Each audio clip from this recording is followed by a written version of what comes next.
ब्राह्मणों के गांव में यादव यहां आकर मेरी कथा करने की हिम्मत कैसे हो गई? यह सवाल मुकुटमणि से नहीं बल्कि हर उस इंसान से किया गया जो भक्ति की राह पर जाति की दीवार को लांघने की कोशिश करता है। यह सवाल उस सोच का प्रतीक है जो आज भी इस बात को मानता है कि भगवान जो है वो सिर्फ ऊंची जाति के हैं। और इन लोगों से आज हम यह सवाल पूछते हैं कि क्या भगवान श्री राम ने कभी सबरी से उसकी जाति पूछकर उसके जूठे बैर खाए थे? क्या भगवान श्री कृष्ण ने सुदामा से दोस्ती उसकी जात पूछकर की थी? और यदि हमारे भगवान भेदभाव नहीं कर रहे थे तो भगवान के नाम पर यह कौन से धर्म के ठेकेदार है जो भगवान को बदनाम कर रहे हैं? क्योंकि यह जो घटना है यह इंसानियत को तार तार कर देने वाली है, धर्म को खोखला बताने वाली है, समाज को भीतर से तोड़ने वाली है। इटावा के दादरपुर गांव में कथावाचक मणि यादव और उसके सहयोगी संत कुमार के साथ जो कुछ भी हुआ वो केवल दो लोगों की बेइज्जती नहीं थी, यह हिंदू समाज की आत्मा पर चोट थी। यह हमला किसी जाति पर नहीं बल्कि भक्ति के अधिकार पर था। यह चोट शरीर पर नहीं उस विचार पर थी जो यह मानती है कि भगवान सबके है और भगवान के कथा करने का अधिकार भी सबको है। यह समाज के उस सच को उजागर करती है जिसे हम छिपा लेते हैं, जहाँ पर हम जय श्री राम का नारा तो हक से लगा लेते हैं लेकिन उन्हीं भगवान श्री राम के आदर्शों पर चलने से हम और आप कतराने लगते हैं। हाँ, कुछ लोग अब भी आएंगे, कहेंगे कि सर झूठ बोला गया था, उसने जाति छिपा ली थी। अरे जाति छिपा ली थी तो उसको लहू लुहान कर देंगे, उसके ऊपर पेशाब कर देंगे, सिर छिलवा देंगे, सिर्फ इसलिए क्योंकि वो ब्राह्मण नहीं है। सिर्फ इस बात के लिए आप इंसान के साथ जानवर जैसा सलूक कर देंगे क्योंकि उसकी जाति इतनी भारी नहीं थी, इसलिए उसकी भक्ति इतनी ज्यादा अपवित्र हो गई कि उस पर पेशाब करवा देंगे, उसको किसी के पैर चटवाएंगे, उसके सामान को तोड़ देंगे, सामाजिक तौर पे बेइज्जती करेंगे। और यह सब कुछ उसी आंगन में जहाँ पर आपने भगवान को पूजने के लिए उसे बुलाया था। और आपको लगता है कि ये सब देखने के बाद भगवान आपको आशीर्वाद देंगे? नहीं, भगवान भी आपको देखकर कहेंगे कि लानत है तुम जैसे भक्तों पर। लेकिन आज सिर्फ पिटने वालों से सवाल नहीं होगा, सवाल उस भीड़ से भी होगा जो खामोश है, सवाल उस भीड़ से जो इन घटनाओं को देखकर अनदेखा कर देती है। क्योंकि आपको भी यह समझना होगा कि हमारी चुप्पी, हमारी यह खामोशी उस भीड़ को बढ़ावा देती है। जब हम और आप जाति देखकर संवेदनशील बनते हैं तब यह हमारे धर्म को खोखला कर देती है। और अगर आपको आपके धर्म से प्यार है, अगर आप अपने भगवान के सच्चे सेवक हैं, तो आज आपको भी खुलकर इसका विरोध करना होगा। और अगर आप यह नहीं कर रहे हैं तो आप भी अपने भगवान का नाम खराब कर रहे हैं। इटावा के दादरपुर गांव में जो कुछ हुआ वो शर्मसार करने वाला था। सच कहे अभी भी यकीन नहीं हो रहा। श्रीमद् भागवत कथा का आयोजन हो रहा था, माहौल भक्तिमय था, लेकिन भक्ति के मंच पर जातिवाद का जहर फैल गया। कथावाचक मुकुटमणि यादव और उनके सहयोगी को बुलाया गया, फिर जात पूछी गई। बाद में पहले दिन ही जात पता लगी। कहने को भगवान के लिए कथा थी, लेकिन जात पता लगते ही जात की लक्ष्मण रेखा खींच दी गई। भक्ति को शक की निगाहों से देखा गया और भक्त या कह की कथा कहने वाले को ही अपराधी बना दिया गया। 50 लोग आए, हमला किया, मुकुटमणि की चोटी काट दी गई, उनके सिर को मुंडवा दिया गया, उनके सिर पर पेशाब छिड़क दिया गया क्योंकि जात छिपाई थी। उन पर लात, जूते, घूसे, चप्पलों से बेरहमी से पिटाई की गई। एक महिला यजमान के पैरों में उनकी नाक को रगड़वाया गया। बच्चों और बड़ों के जूते पर सिर रगड़वा कर माफी मंगवाई गई। उनके सामान को तोड़ दिया गया, सरेआम जलील किया गया। इस पूरी घटना का वीडियो सोशल मीडिया पर वायरल है और इस वायरल वीडियो में साफ साफ दिखता है कि न केवल लोग यहाँ तमाशा देख रहे थे बल्कि बेशर्मी से तालियां भी बजा रहे थे। और इसलिए हम कह रहे हैं कि गुनहगार सिर्फ वो नहीं है जो जाति के नाम पर यहाँ पिटाई कर रहे थे, उतने ही गुनहगार वो भी है जो तालियां बजा रहे थे और बेशर्मों की तरह खड़े होकर तमाशा देख रहे थे, या जो जाति देखकर संवेदनशील होते हैं। वो यह देखकर संवेदनशील होते हैं कि यह हमारे जाति के आदमी के साथ गलत हुआ, नहीं हुआ। और यही एक तरफा संवेदनशीलता आज हमारे धर्म के पतन की बड़ी वजह बन रही है। यही एक तरफा संवेदनशीलता आज हमारे धर्म में बिखराव की वजह बन रही है।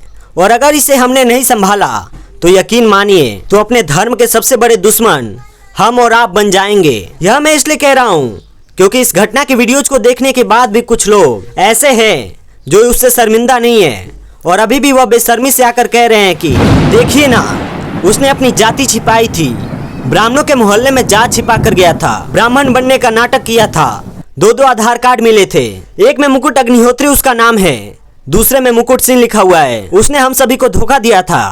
क्या नाम के चलते आप इंसान के साथ जानवरों जैसा व्यवहार करेंगे। और अगर किसी ने झूठ बोला तो उसका जवाब हिंसा है। क्या जाति छुपा लेना इतना बड़ा गुनाह है कि इंसान की गरिमा को मिट्टी में मिला दिया जाए? हालांकि मुकुटमणि यह कहते हैं कि जाति छिपाई नहीं थी, लेकिन फिर भी हम यह मान लेते हैं कि अगर मान लीजिए छिपाई गई तो भी क्या, बर्बरता की पराकाष्ठा को पार कर देंगे। किसी के ऊपर पेशाब करवा देंगे, किसी के सिर मुंडवा देंगे, किसी से कहेंगे कि किसी का पैर चाट लो। यह साफ बताता है कि असली वजह धोखा नहीं थी, यह जातिगत घृणा थी। और यह भी बात याद रखिएगा, अगर किसी कथावाचक को यह महसूस होता है कि उसे अपनी जाति छिपाकर ही मंच मिलेगा तो सच कहें, उसका झूठ। असली दोषी नहीं है, असली दोषी वो समाज है जो आज भी धर्म के मंच पर जाति की पहचान मांगता है।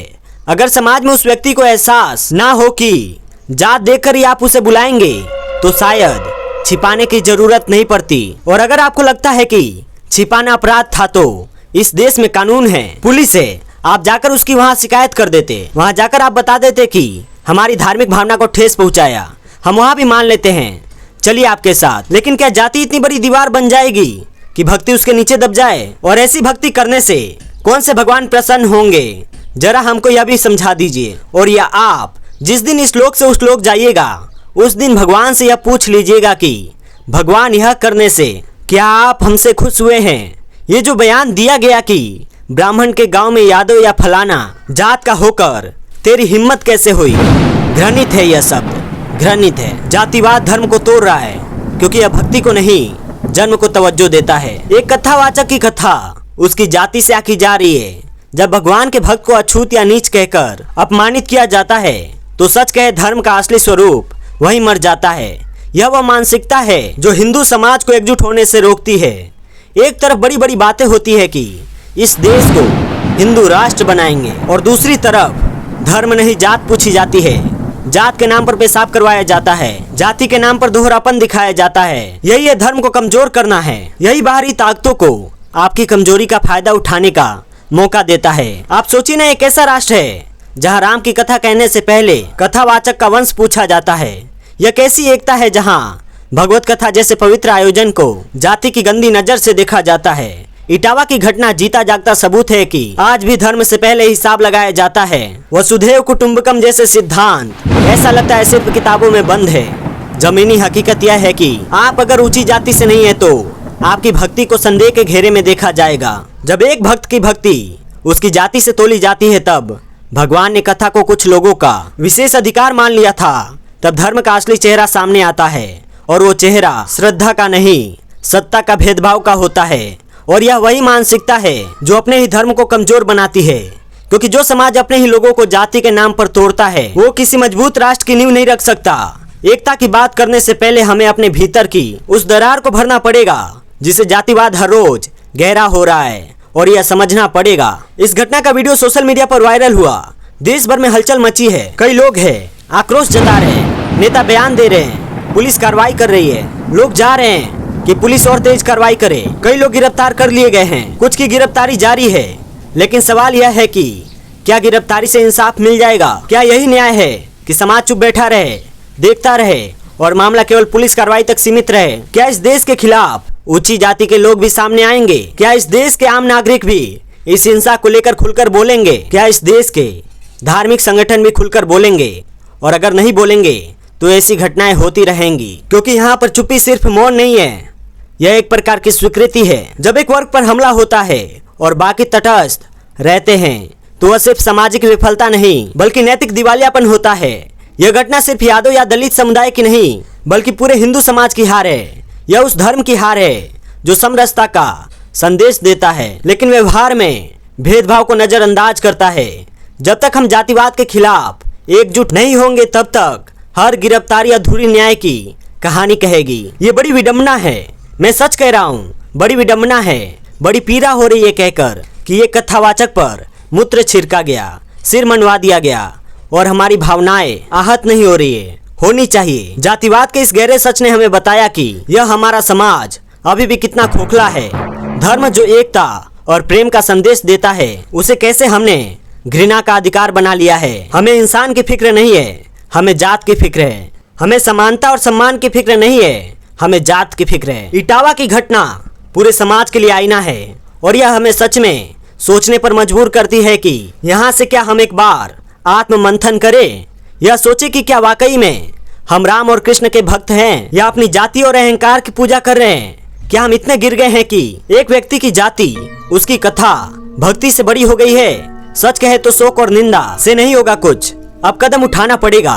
कानूनी कार्रवाई पर ध्यान देना होगा कि दोषियों की सिर्फ गिरफ्तारी ना हो बल्कि सजा भी मिले, ताकि संदेश जाए कि जातीय हिंसा बर्दाश्त नहीं होगी। समाज में जागरूकता फैलानी होगी। स्कूल, कॉलेज, पंचायतों में जातीय समानता, मानव अधिकार और धार्मिक सहिष्णुता पर खुले संवाद होने चाहिए। जातिवाद को सिर्फ नीतियों और नारों से नहीं बल्कि सोच से भी हराना होगा। धार्मिक सुधार की भी जरूरत है। हमारे धर्म गुरुओं, कथावाचकों और मंदिरों को जाति से ऊपर उठकर संदेश देना होगा कि धर्म सबका है। भागवत कथा जैसे आयोजन किसी एक जाति का अधिकार नहीं, हर भक्त का अधिकार है। राजनीति से ऊपर उठना होगा। यह घटना को किसी एक पार्टी या एक वोट बैंक तक या एक जात तक सीमित नहीं करना होगा। इसकी गंभीरता को समझना होगा। यह सामाजिक विकृति है और इसका समाधान भी सामाजिक स्तर पर होगा। यह लड़ाई सिर्फ यादव दलित किसी जाति की नहीं है। जब तक हर जाति, हर समुदाय के लोग इसके खिलाफ खड़े नहीं होंगे, तब तक मजबूत हिंदू समाज का सपना भी पूरा नहीं होगा। आज जरूरत है एक ऐसी सामाजिक क्रांति की जो मंदिरों की घंटियों से नहीं बल्कि विचारों की टकराहट से जन्म ले। और यह समझ लीजिए, आपकी धर्म जो सबको जोड़ने के लिए है, आज उसके नाम पर कैसे जातिवाद का जहर फेंका जा रहा है। इसे रोकना होगा। आज जब किसी कथावाचक की आवाज उसकी जाति से मापी जाती है, किसी श्रद्धालु को अछूत या नीच कहकर मंच से खदेड़ा जाता है, तब यह एक व्यक्ति की नहीं पूरी धार्मिक परंपरा की बेइज्जती है। इटावा की घटना एक ऐसा दाग है जो जब तक नहीं मिटेगा, जब तक हम अपनी सोच को नहीं बदलते। मुकुटमणि यादव और संत कुमार के साथ जो कुछ हुआ वो एक चेतावनी है हमारे समाज के लिए, हमारे धर्म के लिए, हमारी आने वाली पीढ़ियों के लिए। वक्त है अभी भी। आप सब लोग जाति से ऊपर उठिए, साथ खड़े होइए, एकजुट होइए। जातिवाद के खिलाफ ना सिर्फ बोलिए बल्कि जड़ से खत्म करने की भी कोशिश कीजिए। आप वर्ण व्यवस्था में बटे रहिए लेकिन बराबरी सबको देते चलिए। और अगर यह नहीं करेंगे तो यह आपके धर्म को खोखला कर देगा। आपको समझना पड़ेगा कि एक ऐसा समाज बनाना है जिसमें धर्म, इंसानियत और बराबरी साथ साथ चले। नफरत, घृणा, ऊंच नीच जैसी विकृतियां पीछे छोड़ दीजिए, क्योंकि राम और कृष्ण कभी भी उनको माफ नहीं करेंगे जो उनके नाम का इस्तेमाल करके इस तरह की हरकत कर इंसानियत को रोनते हैं। आशा करते हैं आप भी समझेंगे, और अभी भी जो नहीं समझे हैं वो सच कहें। आप ही धर्म के सबसे बड़े दुश्मन हैं। आप ही अपने धर्म को सबसे कमजोर कर रहे हैं। आप वो दीमक है जो अपने धर्म को अंदर से खोखला कर रहे हैं। जय हिंद, जय भारत।